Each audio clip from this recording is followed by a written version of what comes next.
너무 무기력해가지고 그냥 그때 이제 이거 죽음에 대한 생각도 사실 했었고 그때는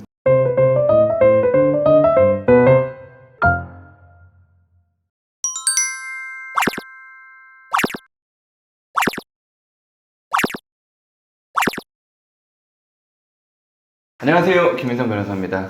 인사하시죠.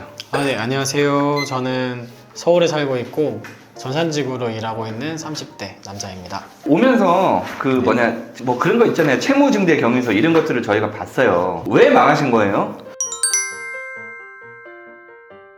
비트코인 때문에 망했죠. 그죠? 코인 때문에 망하신 거죠? 네, 그죠? 맞습니다. 네. 언제 코인을 처음 시작하셨어요? 시작한 거는 한 4년 전인 것 같아요. 4년 전에? 네. 그럼 우리가 코인에 내 돈이 가장 많이 투자되었을 때가 네. 어느 정도였어요? 가장 많이 들어있을 때가 1억 5천 정도. 1억 5천? 네. 그럼 그 돈을 싹 다 날린 거예요? 그렇죠. 어떻게 하면 싹 다 날릴 수가 있어요? 흔히 말해 알트코인이라고 하는데 그게 이제 반짝 올랐을 때 저 꼭대기에서 사면은 급하게 떨어지게 돼 있거든요. 그런 처음에 실수들을 많이 하면서 많이 잃었었고 그 이후에는 이제 뭐 선물 같은 걸 하다가 선물? 네. 비트코인 선물이요? 네, 비트코인 그거 어떻게 선물이 하는 또 거예요, 나와서 바이비트 이런 선물 거래소가 있어가지고 우리가 흔히 아는 뭐 빗썸이라든가 업비트, 그래. 네. 업비트, 빗썸 이런 데는 선물은 없어요? 거긴 없죠. 거기 가서 뭔가 투자를 하면은 완전 종이 조각이 될 수 있는 거예요? 그렇죠. 이게 레버리지가 끼게 되니까 네, 그 부분은 그렇구나. 많이 위험합니다. 네. 알겠습니다. 그러면 우리가 회생 신청하기 전에 네. 한 1억 5천 정도 네. 그 비트코인이 들어가 있었는데 네. 그 중에 선생님의 자기 자본이랑 빌린 돈이랑은 비율이 어느 정도 됐었어요? 그 중에 한 30 정도가 제 돈이었고 70은 이제 빌린 돈. 빌린 돈? 네. 그러면 우리가 비트코인을 처음 시작하게 된 계기는 뭐예요? 그러니까 그 4년 전에 이제 보면 주변에 지인 중에 그걸 가지고 돈을 많이 벌고 있다라는 친구가 있어가지고 친한 친구가 네. 돈을 많이 벌었다고요? 네. 얼마를 벌었는데? 그러니까 꾸준히 해서 집을 살 정도였으니까 그럼 뭐 한번 5억, 10억 이렇게 번 거예요? 네, 거의 한 4억에서 5억 정도는 돈을 벌었던 친구가 있었어요.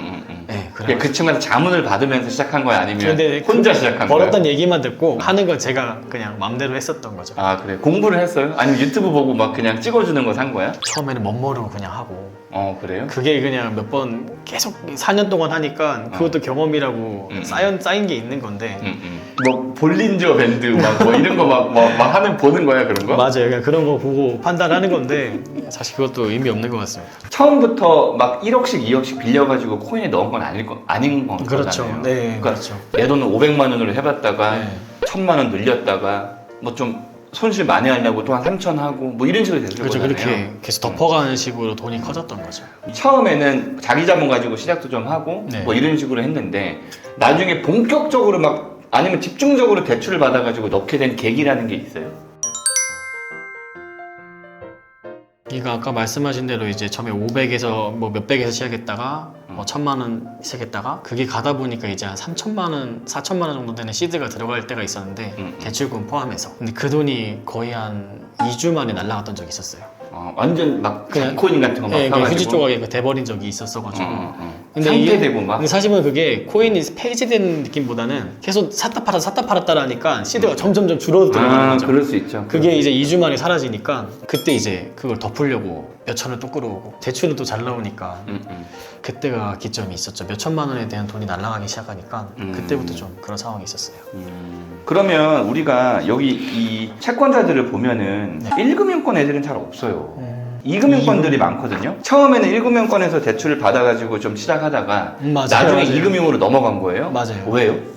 이제 1금융에서 대출 받은 돈을 하다가 그게 날아갔어요. 근데 이제 그걸 갚아야 되니까 그때는 이제 부모님 도움을 받아서 해결을 했었는데 근데 그리고 나서 또 대출을 알아보다 보니까 그게 1금융 쪽에서 대출이 안 나오는 상황이었어요. 왜요? 우리 연체가 되고 뭐 이랬었어요? 연체도 일부 있었으니까. 아, 그래? 이 연봉을 보면 한 8, 9천 되는 거죠? 맞아요. 연봉이, 그 정도는 그죠? 그 정도 돼요. 8, 9천 정도 되는데 1억 대출이 안 나와요? 그러니까 그때 어쨌든 1금융에서 안 나와서 결국에는 2금융으로 알아봐서 대출을 받았던 거라서 2금융으로 가면 1금융으로는 못 들어간다 하더라고. 뭐 특별한 어떤 사정이 없으면 2금융권 뭐 대부업체 이런 거는 들어가는 순간 사실은 못 태어나오는 거야. 그걸 뭐 어떤 특정 계기가 있어가지고 다 갚지 않는 한은 거기서만 돌아야 되는 거야. 어쨌든 간에 빚이 상당히 많은 그런 기간이 있었잖아요. 네. 이 빚이 최고조에 달했고 그 다음에 내가 이거를 정상적으로 갚지 못한다는 어떤 신호가 온 적이 있었어요? 더 이상 대출은 안 나오고, 그러니까 제가 진짜 마지막에 생각했던 게 일반 신용대출이 안 나오고 그게 안 되니까 담보대출, 그때 차가 있었거든요. 차를 담보로 해서 차량 대출도 받고, 근데 이제 담보대출도 더 할 게 없고, 그리고 내가 가지고 있는 모든 돈이 될 만한 거를 팔아서 현금화까지 했던 그 돈이 다 이제 날라갔을 때, 다시 코인에 넣었을 때 네, 결국에 그걸 다 그거를 넣어서 또- 날렸었으니까 그거를 어떻게 해서든 해보겠다고 했었으니까. 근데 그게 뭐 잘못된 행동인 건 아는데, 그러면은 이 빚 때문에 엄청 힘들었던 어떤 경험은 있어요? 내가 왜 이렇게 사나라고 할 정도의 어떤 그런 극한 상황에 닥친 적이 있었어요? 그러니까 아까 그 말씀드렸던 그 모든 내가 현금화할 수 있는 자산들이 다 사라졌을 때, 그때 이제 보면은 뭐 나가서 단돈 1,000원이든 뭘 살 수 있는 것도 없고 쓸 수 있는 돈이 아무것도 없으니까 가요. 뭐까지 팔았어요? 그냥 뭐 시계 뭐 카메라 이런 거까지 다 팔았었죠. 네, 아무것도 이제 할 수 없다라는 무력감이 확 와닿으니까 그때 이제 그냥 회사에서 그냥 밤새 가만히 앉아 있었던 적이 있었던 것 같아요. 너무 무기력해가지고 그냥 그때 이제 이거 죽음에 대한 생각도 사실 했었고 그때는. 그래서 그런 생각까지 하면서 하루 종일 그냥 회사에서 뜬 눈으로 있었던 기억이, 그때가 제일 힘들었던 것 같아요. 뭐 추심이나 이런 것들을 크게 당하거나 뭐 이런지는 않았어요? 근데 그때 유튜브에서도 막 그런 말씀도 해주시잖아요. 뭐 전화 같은 거 이제 오고 뭐 종이 같은 거 몇 개 날라오는데 너무 걱정할 필요 없다. 그러니까 예전에 그 개인회생 딱 하기 전에 그런 영상들 보면서 좀 이해를 하고 했었거든요. 네, 이게 수심을 딱 특별히 겪은 건 없었어요. 왜냐면 개인회생은 빚이 얼마인지 신경 쓰지 않고요. 이 사람이 얼마 버는지 신경 쓰지 않아요. 그냥 네가 버는 돈에서 최저 생계비 빼고 남은 돈을 36개월 갚으면 그냥 그걸로 오케이야.